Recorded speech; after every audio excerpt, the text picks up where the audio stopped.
Boa noite. Hoje falaremos sobre a ditadura militar e teremos alguns convidados, Caetano Veloso e FHC.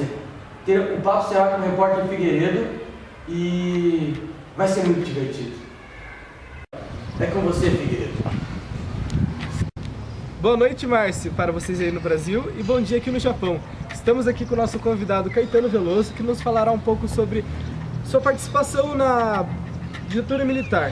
Então, Caetano, bom dia para você. Bom dia. Eu queria saber, você que foi um fundamental participante nas manifestações da ditadura, o que você acha sobre as manifestações de hoje em dia musicais? Você se importa? Obrigado. Primeiramente, boa noite aí no Brasil. Bom, penso que a ditadura teve vários períodos. E o pior período para nós músicos foi o período da implantação do AI-5. Cara, era censura para todo lado. Você escrevia uma música, cara, você passava um mês escrevendo para mudar um verso, para mudar dois, porque não se podia dizer o que pensava, cara. A nossa manifestação era essa. A gente dizia o que sentia, dizia o que pensava. E essa censura foi o que acabou com a gente, porque o povo brasileiro achava a nossa música bonita sem entender a raiz, sem entender o que ela realmente significava. Eu acho que hoje, ainda a partir dos anos 90, começou a ter uma nova manifestação, que é o rap, cara. O rap, que normalmente ele sofre um certo preconceito, porque ele ainda tem aquela imagem de drogas, violência. Só que não é bem assim, cara. O fundamento do rap é dizer para a sociedade o que acontece na época, cara. Não é só sobre drogas, ostentar, sobre correntes de ouro, Lamborghinis, mansão de 1 milhão, cara. O fundamento do rap é dizer a linguagem das suas, cara, o que a população sente, entende? Eu, certa ocasião, estava fazendo um tour na Rocinha com um amigo meu da Inglaterra. Por sinal, eu conheci quando eu fui exilado no Brasil. Por quê? Por causa das minhas músicas durante a ditadura. E esse cara disse que sempre quis conhecer o Brasil e ele só teve a oportunidade nos anos 90. O problema foi que a gente foi num show de rap e ele teve uma péssima impressão sobre isso. Porque os jovens entravam com a moto, vrum, acelerando, só que com uma figura do Bin Laden, cara. É um pouco engraçado mesmo, mas o Bin Laden, tipo, agora falecido, mas na época ele era um ídolo para os traficantes de droga, cara. E é esse o preconceito que o rap sofre hoje em dia. Mas é uma coisa que mostra muito, teve muita evolução. Teve tanta evolução, cara, o movimento feminista, que na época a mulher era pilota de fogão, cara. Hoje em dia, a mulher faz tudo, cara. Eu dependo da minha mulher para um monte de coisa, não só para coisa doméstica. Como todos nós. Todos nós, exatamente. E muita coisa mudou, cara. A nova geração, os jovens, Cara, certa vez eu tava dando entrevista pro Jô e ele me perguntou o que a gente tem que fazer agora para fazer algo parecido com 68. Cara, a gente tem que fazer uma coisa totalmente diferente, sabe? A gente tem que... Porque naquela época o que a gente fez era impensável. Ninguém queria encarar de frente os militares. E hoje não dá pra se inspirar naquilo. Tem que fazer uma coisa totalmente diferente pra ser parecida, entende? Porque se a gente se inspirar naquilo, não são os ideais da época agora. Os ideais daquela época eram acabar com a censura, mostrar o que o Brasil estava sofrendo. Alguns até tentavam mostrar o comunismo, não deu muito certo. Não ia dar certo, tanto que foi falho no resto do mundo. E é isso, cara, pra gente tentar mudar o mundo de hoje, tem que fazer uma nova forma de manifestação. Entendi. E outra pergunta seria, quais foram os momentos mais difíceis das manifestações que você participou? Cara, com certeza foi o momento de escrever as músicas, sabe? Você pensar, você analisar todos os problemas que o Brasil sofria, era algo extremamente difícil de fazer. A gente teve muitos personagens que conseguiram fazer isso, cara, e eu me orgulho de fazer parte, entende? Só que era um momento muito difícil. E, cara, só que eu tenho certeza que não chega nem perto da tortura do que os comunistas sofriam, cara. Não só comunistas, mas eu tive colegas, cara, de música, que pela música deles serem tão agressivas ao governo ditatorial, eles foram torturados, foram presos, cara. Eu tive certa sorte de não passar por isso, cara, e Penso que, não sei se eu sou inteligente ou burro por isso. Não sei se eu sou inteligente por não ter escrito uma música tão agressiva ou se eu sou burro por não ter participado de uma forma mais forte ainda no protesto contra a ditadura. Mas eu tenho certeza que o pior momento, não só pra mim, mas pra todos, foi a tortura, cara.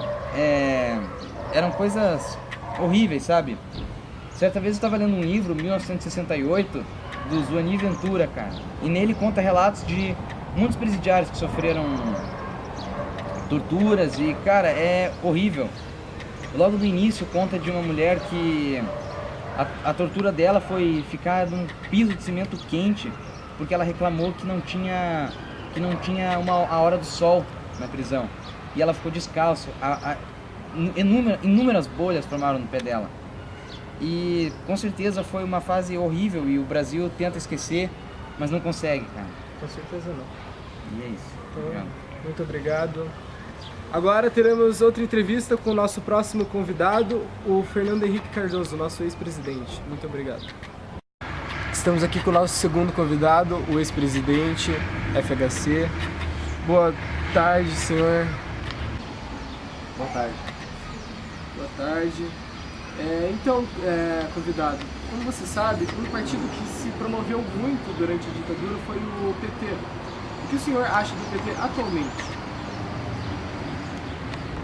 Hora que você quiser. Konnichiwa, japoneses, porque já passamos o meio-dia, e boa noite, brasileiros.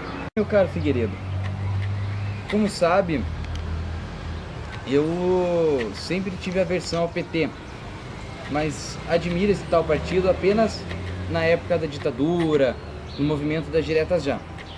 Mas atualmente, o que aconteceu com o PT? O que aconteceu com o Brasil? O Brasil é assim, os mais fortes querem o poder e os mais fracos também. O problema é que os mais fracos acabam ficando com o governo e acham que são mais fortes, mas não são. O que ocasiona? O PT hoje é uma máquina de dinheiro, literalmente. É uma máquina de fazer dinheiro. Os ideais petistas se foram junto quando Fernando Gabeira saiu do PT, sabe? Ele teve um papel fundamental também.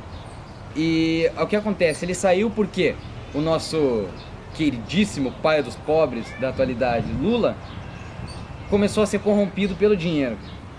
Isso literalmente acabou com o PT. O PT que antes visava pelo bem dos trabalhadores, buscava uma melhoria nos sindicatos para reivindicar melhorias no trabalho, acabou sendo corrompido pelo dinheiro. Por quê? Eles começaram, se nós conseguimos fazer isso com o sindicato, a gente pode fazer isso pelo sindicato não batalhando, mas comprando nossos adversários.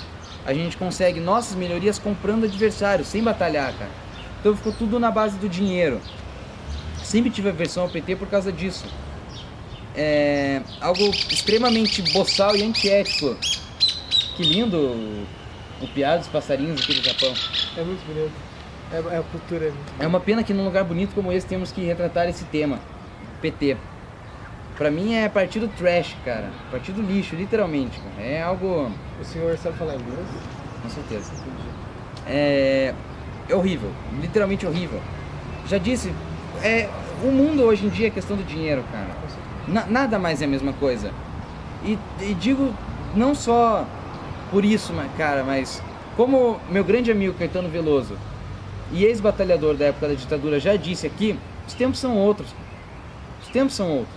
Desculpe te chamar de cara, mas é uma linguagem mais coloquial, com sabe? certeza. Os tempos são outros.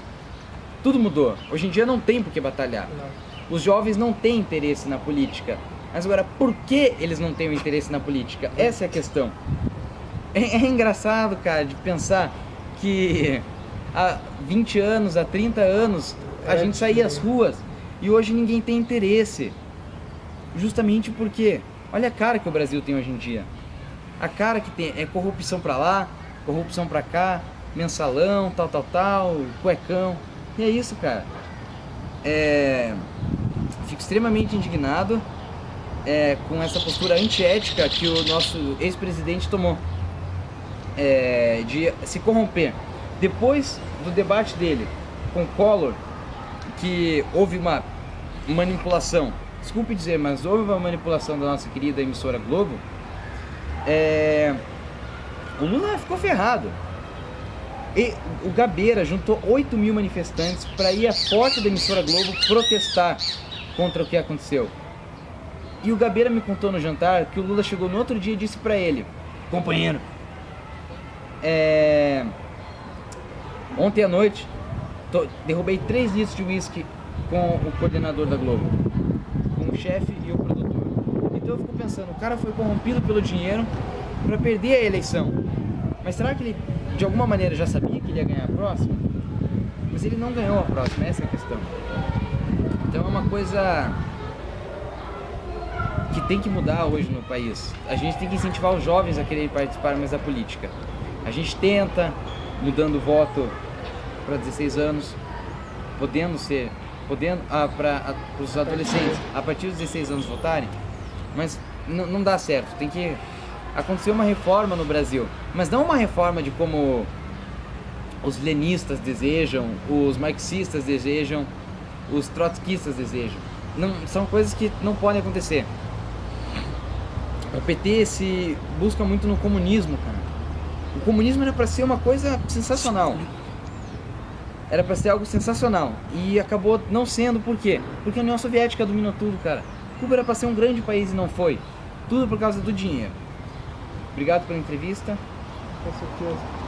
Então ficamos aqui, muito obrigado a todos. Essa foi a nossa edição especial sobre a ditadura militar. É com vocês, com você, Márcio. Boa noite, até amanhã.